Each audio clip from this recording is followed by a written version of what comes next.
ভিডিওটি শুরু করার প্রথমেই একটা কথা বলি, এই কুম্ভ মেলায় যাওয়া খুব আরামদায়ক নয়। মানসিকভাবে প্রস্তুত থাকুন যে কোনো পরিস্থিতির সম্মুখীন হওয়ার জন্য, তাহলেই এর যে আধ্যাত্মিক পরিবেশ সেটি অনুভব করতে পারবেন।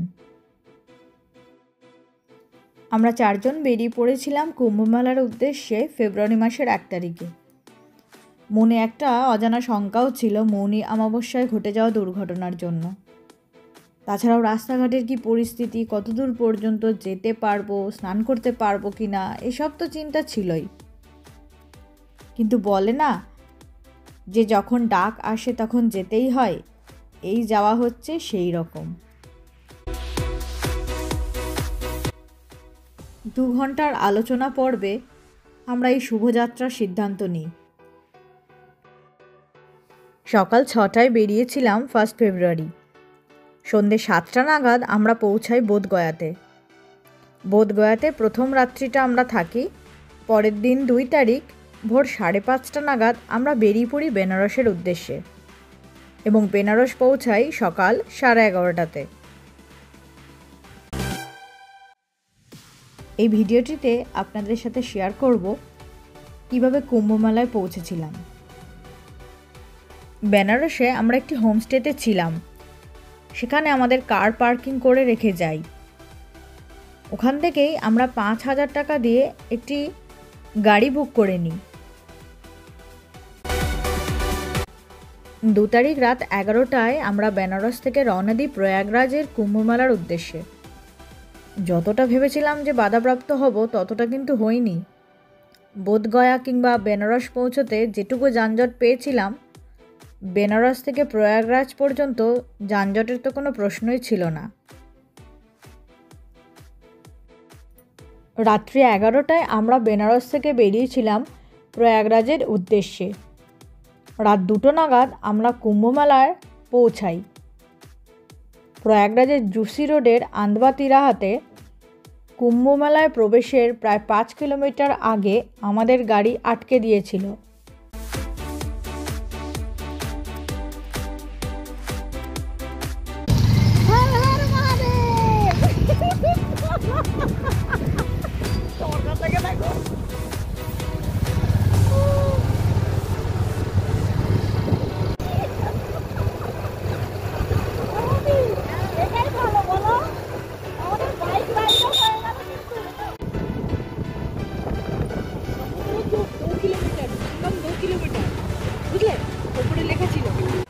তবে যারা পার্সোনাল কার্ড নিয়ে গেছিল তাদের ক্ষেত্রে কুম্ভমেলায় প্রবেশের প্রায় 7-8 কিলোমিটার আগেই গাড়ি আটকে দিচ্ছিল। আন্দবা তিরাহা থেকে আমরা লক্ষ্য করি কয়েকজন স্থানীয় মানুষ বাইক সার্ভিস দিচ্ছিল কিছু টাকার বিনিময়ে। এরকম 3 জন বাইকের সাথে আমরা চলে যাই কুম্ভমেলার প্রবেশদ্বারে। প্রত্যেক বাইক আমাদের থেকে নিয়েছিল 200 টাকা করে। সঙ্গমনজে যাওয়ার জন্য আমাদের প্রায় 5 কিলোমিটার হাঁটতে হয়েছিল, কিন্তু সত্যি বলতে কোনো ক্লান্তি আসেনি।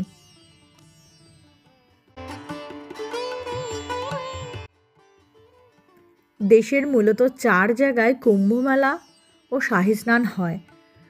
হরিদ্বারে গঙ্গার ঘাটে, উজ্জয়িনীতে শিপ্রা নদীর ঘাটে, নাসিকে গোদাবরীর তীরে এবং প্রয়াগরাজে গঙ্গা, যমুনা, সরস্বতী নদীর সঙ্গমস্থলে।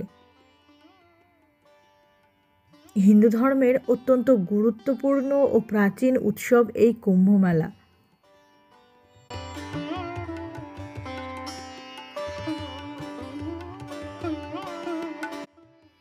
মেলাতে প্রবেশের পর প্রথম যে পুলিশ ছিল তিনি আমাদের বেশ গাইড করে দিয়েছিলেন। তবে সব পুলিশ কিন্তু সমানভাবে হেল্প করেননি। জায়গায় জায়গায় নো এন্ট্রিও ছিল। প্রায় ঘন্টা দেড়েক হাঁটার পর আমরা সঙ্গমনজে পৌঁছাই। এই যে আলোকসজ্জিত মণ্ডপটি দেখছেন, এটি হলো আখড়া। কুম্ভমেলায় প্রবেশ করার পর এরকম পর পর প্রচুর আখড়া ছিল। হিন্দু ক্যালেন্ডার অনুসারে কুম্ভমেলার প্রথম স্নান হয়েছিল পৌষ পূর্ণিমার দিনে এবং শেষ শাহী স্নান হবে মহাশিবরাত্রির দিনে। কুম্ভমেলায় অংশ নিতে দেশ বিদেশ থেকে লাখ লাখ মানুষ এসেছেন।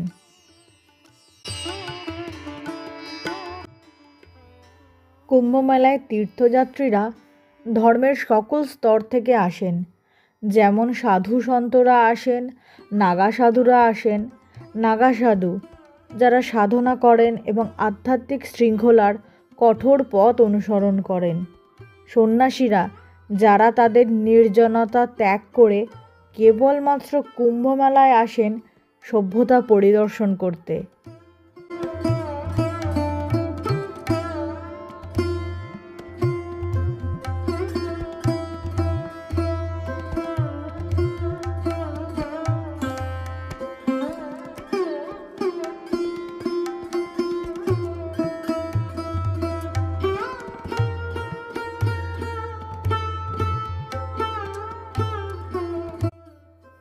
প্রায় মাঝরাত ছিল। লোকজন যে একেবারেই ছিল না তা নয়, বেশ ভালোই ভিড় ছিল। তবে সঙ্গম নজের দিকে অত্যন্ত ভিড় হয়েছিল।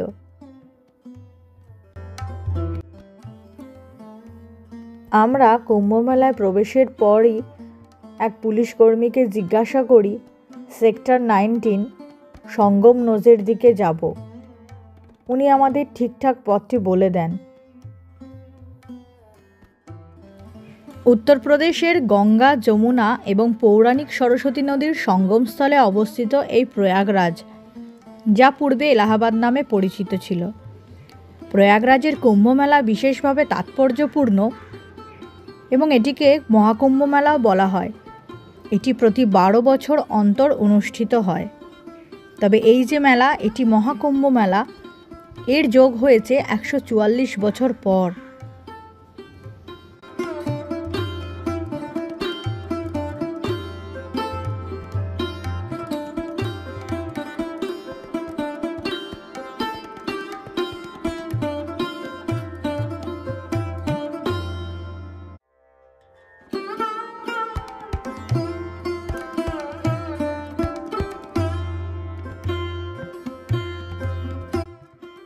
আমরা ভয়ে ভয়ে ছিলাম, যদি খুব বেশি ভিড় হয়, যদি পরস্পর হাতছাড়া হয়ে যায়। সেজন্য আমরা 4 জনেই ছোট ছোট ব্যাগ নিয়ে নিয়েছিলাম। কুম্ভমেলায় যাবার জন্য প্রয়োজনীয় যতটুকুনি জামা কাপড় লাগবে ঠিক ততটাই নেওয়ার দরকার। সাথে আধার কার্ড রেখেছিলাম, মাস্ক, স্যানিটাইজার অবশ্যই নিয়েছিলাম। স্নান করতে যাবার আগে অবশ্যই একটা বড় প্লাস্টিক নেবেন।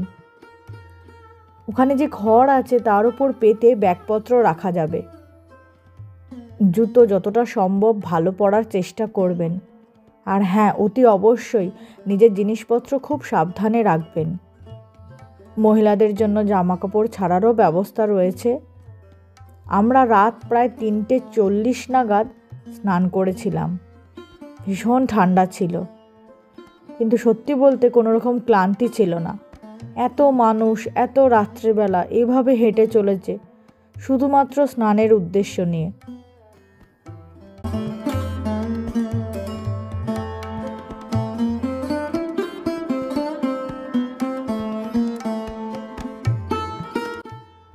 মৌনী অমাবস্যায় দুর্ঘটনা ঘটে যাওয়ার পর সঙ্গমস্থলে যাওয়ার জন্য যে বোটিং, সেই পরিষেবা বসন্ত পঞ্চমীতেও বন্ধ ছিল, তাই সঙ্গমস্থলে যাওয়া যায়নি। কিন্তু আমরা সঙ্গম নজের কাছাকাছি স্নান সেরে নিই।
এই যে ঘাটটি দেখছেন, এই ঘাটেই আমরা স্নান সারি।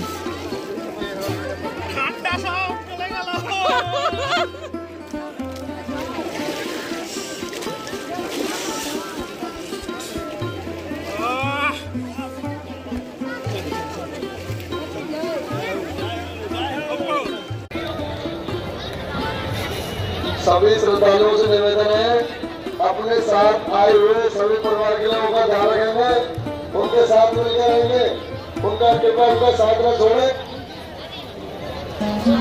अपने साथ आए हुए सभी परिवार के लोगों का साथ में जोड़ेंगे।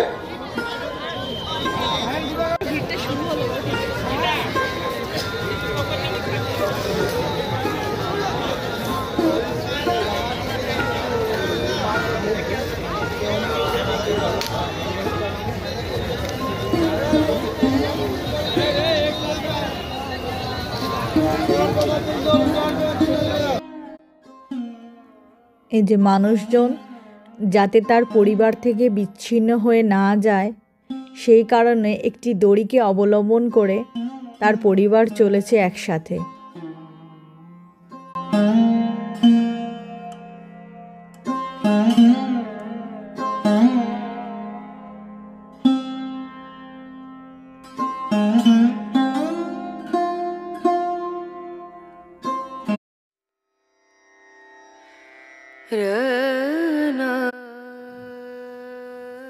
তখন প্রায় ভোর 5টা। আমাদের স্নান পর্ব সারা হয়ে গেছে। ফেরার পথে পরিদর্শন করলাম, আখড়া থেকে এক সাধু সন্ন্যাসী বেরোচ্ছে স্নান করতে যাওয়ার জন্য।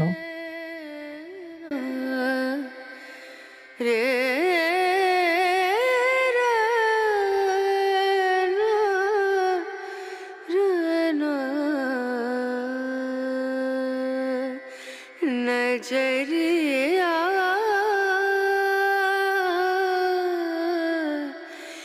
लागे नहीं कहीं ओ नजरिया। শাহী স্নানের দিন সেই দিনও ছিল যেদিন আমরা গেছিলাম, কিন্তু লোকের মুখে যেরকম তিক্ত অভিজ্ঞতার কথা শুনেছিলাম সেরকম তিক্ত অভিজ্ঞতার সম্মুখীন আমরা হইনি। কোটি কোটি মানুষ একসাথে স্নান করছে, যাদের মধ্যে বাচ্চা রয়েছে, বয়স্ক রয়েছে, সুন্দর রয়েছে, কুৎসিত রয়েছে, ধনীও রয়েছে, গরিবও রয়েছে। তাদের মধ্যে কেউ পোশাক পাল্টাচ্ছে নির্দিষ্ট জায়গায়, কেউ বা খোলা আকাশের নিচে জনসম্মুখেও। তবুও কেউ কারোর প্রতি কোনো লোলুপতার দৃষ্টি দেয়নি। যে যার মতো সবাই নিজের কাজেই ব্যস্ত। মানুষ মানুষকে সাহায্য করছে, বিনা পয়সায় খাবার, জল, থাকার জায়গা দিচ্ছে। এ এক অদ্ভুত পৃথিবী। না গিয়ে ঘরে বসে এই পৃথিবীকে কেউ অনুভব করতে পারবেন না। যারা এখনও চাইছেন যেতে, আমি বলবো বেরিয়ে পড়ুন, কোনো ভয় নেই। আর যারা যাবেন না, অনুরোধ করব অন্য কারোর মনোবলও ভাঙবেন না। কুম্ভের এত হিড়িক কেন তা বাড়িতে বসে বুঝতে পারবেন না।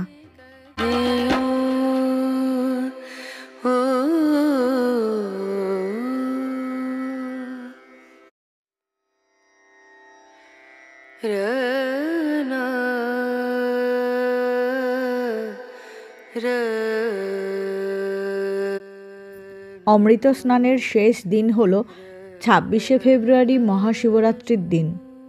মহাশিবরাত্রি, যা ভগবান শিবের বিবাহকে সম্মান করে এবং আধ্যাত্মিক বিকাশের জন্য একটি গুরুত্বপূর্ণ দিন।